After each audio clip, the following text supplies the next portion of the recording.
Hey everybody, welcome to the channel. What I've got for you today is, as the title of the video suggests, is get yourself ready for raids and Paradise Lost, which is the incursion on the Division 2.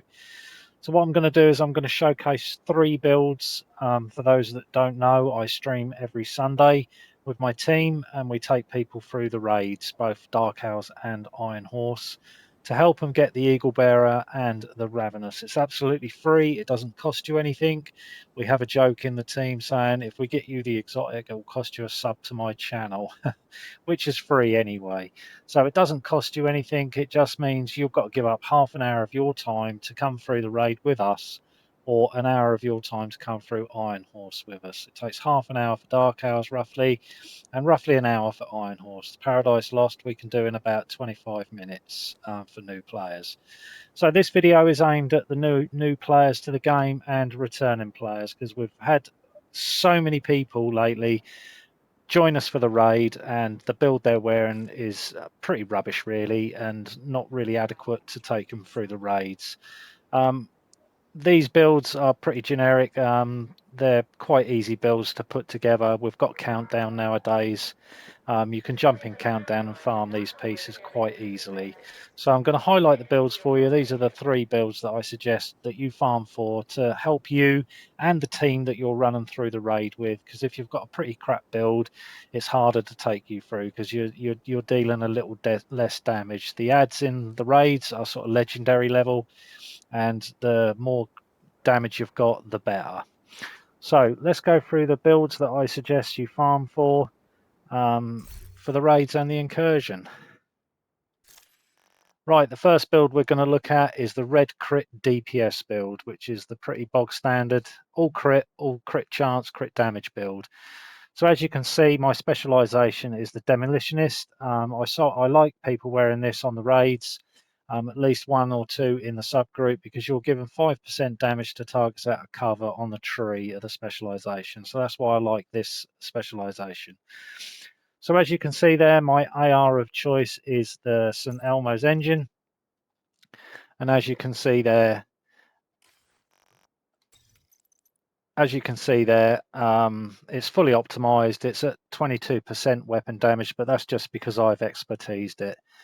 As you can see, it's got 15% assault rifle damage, 21% health damage, and 10% damage to targets out of cover. You can roll the attribute on this. It just costs you an exotic component and some materials.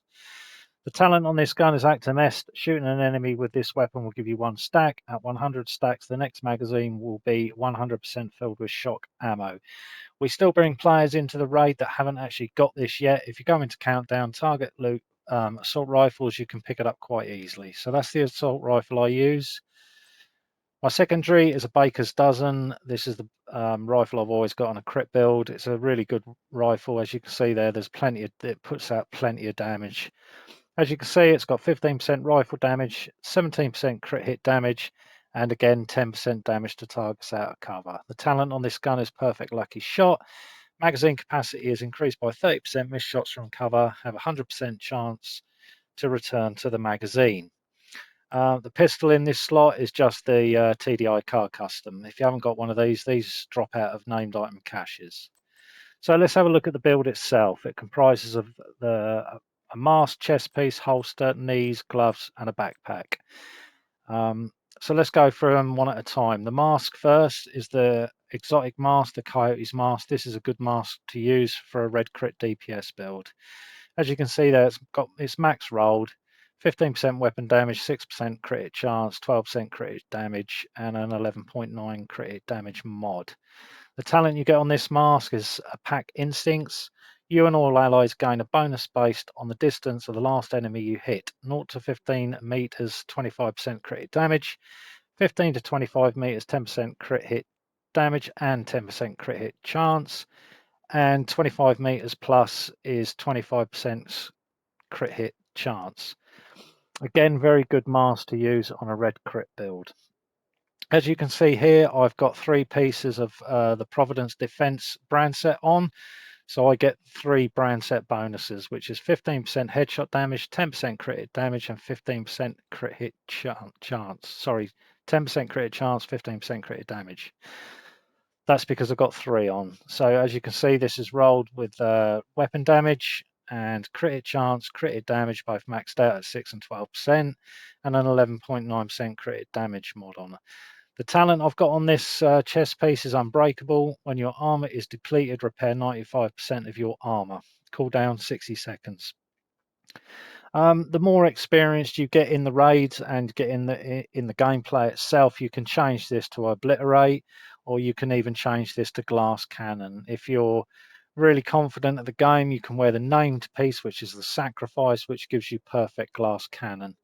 But for newer players to the game, I advise you to put Unbreakable on. This build still hits pretty hard because this is the build we use when we're doing hardcore raids in our team. So it does still hit pretty hard with this talent on. The holster is the second piece of Providence. Weapon damage, crit hit chance, again maxed out to 12 and 6%.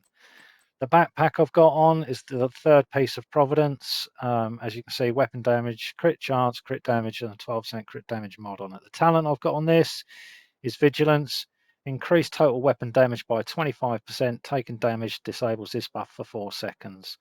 If you're lucky enough to have the named piece, which is called the Gift, the only difference between this one and the Gift is the damage disabled buff is 3 seconds instead of 4.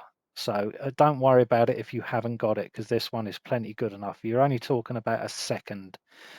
The gloves I've got on is the Grupo Sombra gloves. As you can see there, 15% crit hit damage because I've got one piece of the brand set on. Again, weapon damage, crit chance, 12 and 6%. And the final piece I've got on is the Fox's Prayer knee pads. It's the best in slot for this build. As you can see there, the brand set bonus is 10% rifle damage. I've got rifle damage on the build, or a rifle on the build, so I get an extra 10% rifle damage. So that's up to 25% rifle damage. Again, 8% damage to targets out of cover. I've got damage to targets out of cover on both these guns, so that instead of 8% is actually 18%. And rolled with a 12% crit hit damage. The skills on this build is a turret, assault turret. I use this because this is the when I take people through the raids, this is the skill I like them to have on, and a revive hive. So that's the build. Pretty easy build to put together. If it isn't maxed out like this one is, don't worry about it, because I've been playing this game for quite a while. Well, pretty much since launch, so all my gear is pretty much maxed out. The stats on this build are maxed out 60% crit hit chance. That's the highest you can go, so it's capped at 60%. And my crit hit damage is 202.8%. If you're going through the raid for the first time, most raid leaders and people who run the raids, they like you to hit at least 50% crit hit chance and 150 crit hit damage. So don't worry about getting these numbers. Just try and get them to 50% crit chance and 150 crit hit damage. That is plenty good enough to go through the raid. So that's the red crit DPS build. So like I say, it's a pretty easy build to get together. Just go and countdown. You can pretty much farm this. If you haven't got a Coyotes, instead of the Coyotes, put a Cheska mask on instead, which will give you a brand set bonus of 10% crit hit chance, which gives you more crit hit chance, which is easier to hit the cap of hitting at least 50. So that's the first build. The second build we're going to talk about is the ever faithful generic striker build. So as you can see there, I've got a piece of Grupo Sombra, a piece of Cheska, and 4 pieces of striker. We'll go through them one at a time in a minute. As you can see there, I've still got the St. Elmo's engine equipped. My secondary this time is the ACS shotgun. This is the named one, which is the rock and roller. This is a DZ exclusive. You can get this out of a named item cache though, and the vendors do sell this weapon sometimes. If you see it for sale, just buy it. You can re-roll it to damage to targets out of cover. As you can see, this one has got 15% shotgun damage, 12% damage to armor, and 10% damage to targets out of cover. I haven't expertised this one because I don't need to, because I just use it to get my striker stacks up to 100. The talent on this weapon is perfectly extra, 50% magazine capacity. Again, the TDI car custom in the pistol slot. The specialization, if you're going to run either the raids or incursion, I'd like you to wear the demolitionist in my team, just because of the 5% damage to targets out of cover that you give people. But if you're running solo in the open world, just change this to gunner, because you get a few little things with the gunner like armor on kill, etc. So we'll go through the build one piece at a time. As you can see, the mask I'm wearing is the Grupo mask, which is because I've got one piece on, I get 15% crit damage off the brand set. And then it's rolled 15% weapon damage, 6% crit damage, 12% crit, 6% crit chance, 12% crit damage with an 11.9 crit damage mod. The chest piece I've got on is one piece of chest scar. As you can see, I've got one piece on, so I get one piece of the brand set, which is a 10% crit hit chance. Again, rolled weapon damage, crit chance, 12 and 6% with a 12% crit damage mod on. And then we've got 4 pieces of striker. So we've got the holster, knees, gloves, and backpack. Let's talk about the backpack first, or all 4 at this first. So 2 pieces give you 15% weapon handling, 3 pieces give you 15% rate of fire, and 4 pieces is striker's gamble. Weapon hits increase weapon damage by 0.65%, stacking up to 100 times. 1 stack lost per second between 0 to 50 stacks, and 2 stacks lost per second between 50 and 100 stacks.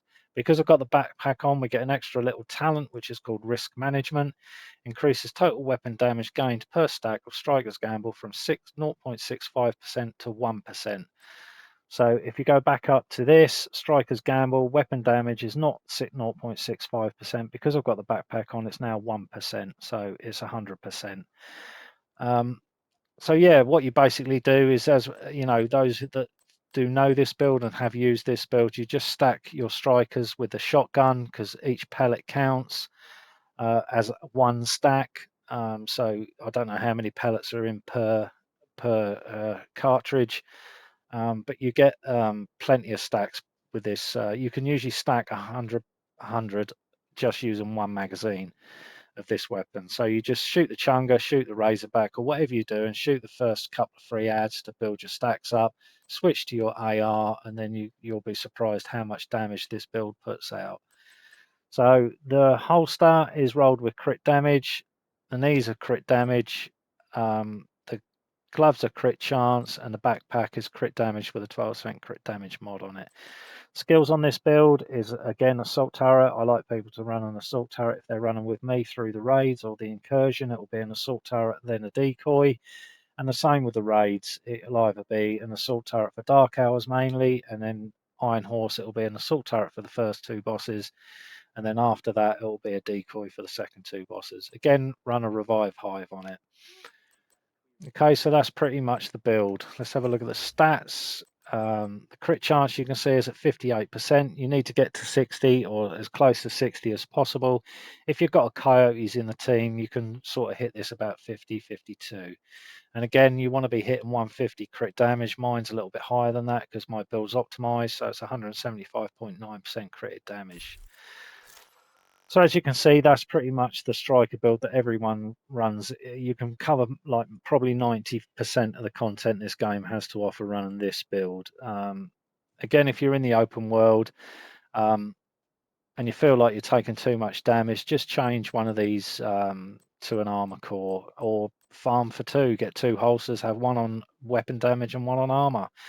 Do it, you can have 2 on armor, and just make sure you've got 2 on red as well, so you can change it for the raids. Because we have a healer in the team, you don't need to worry about having too much armor. So the third and final build I'm going to talk about is, again, a striker build, but this time we've incorporated the chest piece. Solely because this time you can, if you have a look at the chest piece, the talent is exactly the same. However, the extra talent on the chest piece is press the advantage. Increase maximum stacks of striker's gamble from 100 to 200. So you basically got a stack to 200 to get your maximum striker damage. In the incursion, there's so many ads and loads of ads to shoot at. There's only 4 of you, so you can pretty much get this up to 200. And it pushes out quite a bit more damage. So these are the 3 builds that I suggest you put together. So we've got the DPS build, the first striker build, and this striker build. Just switch out from the chest piece where you had the obliterate chest piece on, and change it to, let's say, Fox's Prayer knee pads, which is what I've got on this build. Okay, as you can see there, Fox's Prayer knee pads. If you haven't got any Foxes, have striker knees and change the gloves to, let's say, contractor's gloves, which you'll get 8% damage to armor with using those. But yeah, so those are the 3 builds I suggest you farm for, guys. So you've got striker build, the striker build with the chest piece, and the crit DPS build. With the chest build, I only use this on the incursion. I wouldn't use this on the raid. It's quite hard to stack 200 on a raid because there are 8 people shooting the ads at the same time. So you probably struggle to hit 200 stacks. So yeah, they're the 3 builds that I recommend you farm for. Couple of other things, you know, if you haven't got a raid group or you're not in a Discord, come and join our Discord. I'll leave a link in the video description. It's above my head right now. Come and join our Discord and get into the LFG channels. It's pretty easy to navigate once you get used to it, and you can jump in the raids, either that or hit a sub button on my channel, and then follow me. I raid most Sundays, pretty much every Sunday really at 1 p.m. UK. You can just jump in chat. And so just put a message in chat. Hi, Robbo. I'd like to do a raid. I'm after the Eagle Bearer, or I'm after the Ravenous, or I want to complete my Regulus project. That's what we help with. As I said, it doesn't cost you anything. Literally, all it will cost you is a sub to my channel. So I hope this helps. This is obviously aimed at newer players to the game and returning players. We had a returning player to the game the other day who thought a Pestilence build was still the build that everyone uses, and Aces and Eights for Razorback, which is obsolete now. Everyone uses Strikers now. It's pretty much the meta for the game. So yeah. So hopefully this video helps. Remember, you know, smash that like button for me, sub to the channel if you haven't already, and come and join us for a raid. You know, come and join us on a Sunday. It'll cost you half an hour of your time to do a Dark Hours with us, and an hour of your time to do an Iron Horse with us. And obviously it doesn't cost you anything. It's all free. You know, it just literally costs you a sub to my channel. But that's only we ask if we get you the exotic. You don't have to sub if we don't get it for you. But it's much appreciated if you do. Anyway, guys, I'm going to end it there. I hope this video helps you a little bit, and see you in the Discord. Get in there, get in raids with us. Come and join us every Sunday, 1 p.m. UK. Catch you later, agents. Good night, everyone. Peace out. Take care. Good night.